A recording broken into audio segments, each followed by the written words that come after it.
Xiaomi, वो company जिसने एक टाइम पे एप्पल और सैमसंग को भी सेल्स के मामले में इंडिया और पाकिस्तान में बीट कर दिया था। चाइना के अंदर और इंडिया और पाकिस्तान के अंदर भी नंबर 1 फोन सेलिंग कंपनी बन गई थी 2017 के अंदर। तो ऐसा क्या हुआ Xiaomi के साथ जिसकी वजह से अब आज के ज़माने में अगर आप देखें तो मार्केट के अंदर जितने ज़्यादा फ़ोन्स सैमसंग, वीवो, ओप्पो और टेक्नो के नज़र आते हैं उतने Xiaomi के नहीं नज़र आते। जितने भी टेक यूट्यूबर्स हैं वो भी अब Xiaomi का नाम लेते हुए नहीं नज़र आते हैं। तो Xiaomi के फ़ोन जब इतने अच्छे क्वालिटी के आया करते थे और सबसे अच्छे अफोर्डेबल फ़ोन जो है वो Xiaomi देती थी, तो अब ऐसा क्या किया है Xiaomi ने जिसकी वजह से जो है अब उनके फ़ोन्स लेने के काबिल नहीं रहे हैं, बताऊंगा मैं आपको इस वीडियो के अंदर। तो Xiaomi की कहानी स्टार्ट होती है 2010 से, जब यहाँ पे ली जुन और उनके 7 दोस्तों ने मिलकर जो है वो Xiaomi कॉर्पोरेशन को खोला, जो यहाँ पे सॉफ्टवेयर्स बनाती थी। और Xiaomi का बनाया हुआ मी UI जो है जैसे ही उन्होंने लॉन्च किया है तो पहले ही साल के अंदर उसको जो है वो लाखों डाउनलोड्स जो है वो मिल गए थे चाइना के अंदर। लेकिन ली जुन जो है ना वो ये देख रहे थे कि चाइना के अंदर ना जो अच्छे क्वालिटी के फ़ोन्स हैं ना, जो बिल्कुल भी हैंग नहीं होते, लैग नहीं करते और जिसमें हर चीज़ बेटर क्वालिटी की है, वो बहुत ज़्यादा महंगे थे। और जो अफोर्डेबल सस्ते फ़ोन्स आते थे वो तो वैसे ही बदनाम थे, हैंग होते थे, लैग करते थे, कैमरा क्वालिटी अच्छी नहीं होती थी। और चाइना का माल तो उस टाइम पे दुनिया में ही बदनाम था कि ये लो क्वालिटी का माल बनाते हैं। तो इस चीज़ को जो है वो ली जुन ने देखा, तो उन्होंने ये डिसाइड किया कि वो जो है वो अच्छी क्वालिटी के स्मार्टफोन्स जो है वो अफोर्डेबल प्राइस में बनाएंगे और सेल करेंगे। तो इसी नियत से उन्होंने 2011 के अंदर अपना पहला स्मार्टफोन लॉन्च किया है, जो कि बहुत ही ज़्यादा अफोर्डेबल था और जो स्पेसिफिकेशंस वो स्मार्टफोन दे रहा था वो इस प्राइस रेंज के अंदर कोई भी दूसरी कंपनी का स्मार्टफोन नहीं दे रहा था। तो इस वजह से जो है वो चाइना के अंदर उस साल लाखों सेल्स मिली उस स्मार्टफोन को। उसके बाद फिर 2012 के अंदर उन्होंने मी 2 को जो है वो लॉन्च किया और वो जो है वो 10 मंथ्स के अंदर ही 1 करोड़ सेल्स पे पहुंच गया था और Xiaomi का राइज जो है वो शुरू हो गया था यहाँ से।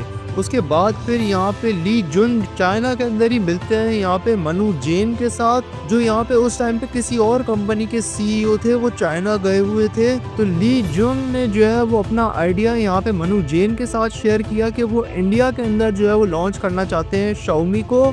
तो मनु जेन ने यहाँ पे जो है वो ली जुन से पूछा कि मुझे तो यहाँ पे स्मार्टफोन्स का कोई एक्सपीरियंस नहीं है, तो आप जो है वो मेरे जरिए क्यों लॉन्च करवाना चाहते हैं Xiaomi कंपनी को इंडिया में। ली जुन ने उन्हें कहा कि उन्हें जो है वो एक यंग बंदा चाहिए जिसे इंटरनेट की नॉलेज हो। तो मैं एक बार चाइना गया था, तब मैं Xiaomi के जो फाउंडर्स थे उनसे मेरी कैजुअली मुलाकात हुई थी, क्योंकि मेरा मोबाइल में इंटरेस्ट था और वो इंडिया के बारे में समझना चाह रहे थे। और उसके बाद फिर यहाँ पे 2014 के अंदर यहाँ पे इंडिया के अंदर Xiaomi ने जो है वो अपना पहला स्मार्टफोन लॉन्च किया Mi 3, जो उन्होंने यहाँ पे स्नैपड्रैगन 800 के साथ जो है वो लॉन्च किया था, जो उस टाइम पे उस प्राइस रेंज के अंदर कोई भी नहीं दे रहा था। तो इस वजह से यहाँ पे जो है वो टॉप सेलिंग स्मार्टफोन बन गया पहले ही साल में। उसके बाद फिर जो है वो Xiaomi ने अपना मॉडल Redmi लॉन्च किया और Redmi के मोबाइल फोन्स भी यहाँ पे जो है वो टॉप सेलिंग बन गए यहाँ पे इंडिया के अंदर। और इसी तरीके से 2017 के अंदर यहाँ पे Xiaomi ने जो है वो सैमसंग को बीट कर दिया और इंडिया का नंबर 1 टॉप सेलिंग ब्रांड बन गया था।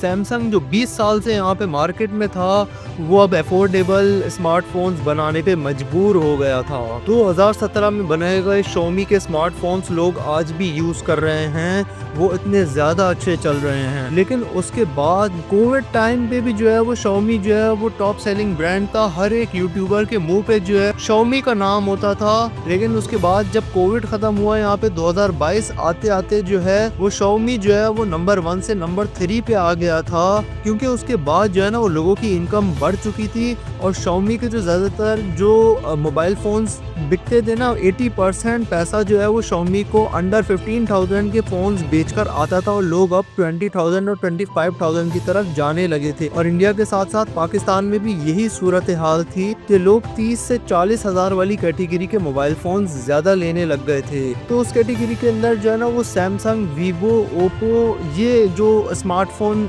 ब्रांड्स हैं ना, उनके स्मार्टफोन्स जो है वो लोग लेने लगे, क्योंकि Xiaomi को लोग यही समझते थे शुरू से कि ये सिर्फ अफोर्डेबल कैटेगरी के अंदर जो है वो टॉप है।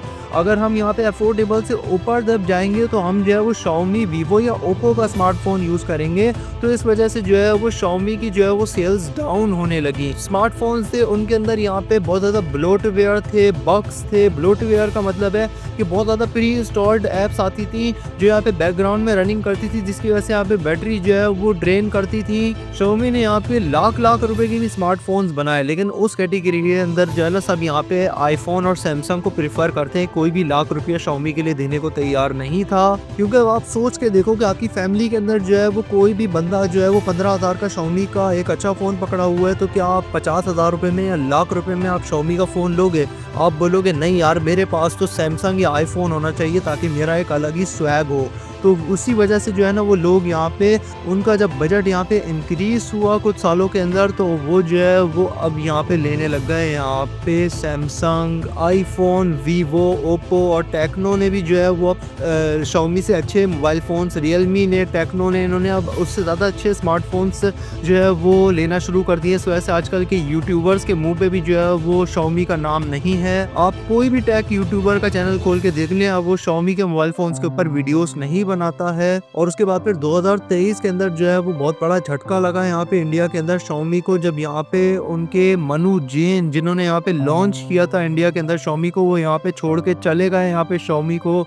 तो ये बहुत ही बड़ा झटका था। उसके बाद फिर यहाँ पे Xiaomi के 5,500 करोड़ रुपए के एसेट्स को यहाँ पे सीज कर दिया गया, उन्हें इलीगल बताया गया। तो इस वजह से Xiaomi जो है वो इंडिया में बिल्कुल ही ख़त्म हो गई, पाकिस्तान में भी बिल्कुल ख़त्म ही हो गई और अब सिर्फ चाइना तक महदूद होकर रह गई है। और नेस्ले ने यहाँ पे किस तरीके से 10 लाख से ज़्यादा बच्चों का जो है वो कत्ल किया अपने बिजनेस को बढ़ाने के लिए, किस तरह इनडायरेक्टली उनको मार दिया, जानने के लिए आप यहाँ पे क्लिक करके जो है वो उस वीडियो को देख सकते हैं। और ऐसे इंटरेस्टिंग डॉक्यूमेंट्रीज और स्टोरीज सुनने के लिए सब्सक्राइब लाजमी करके जाइएगा।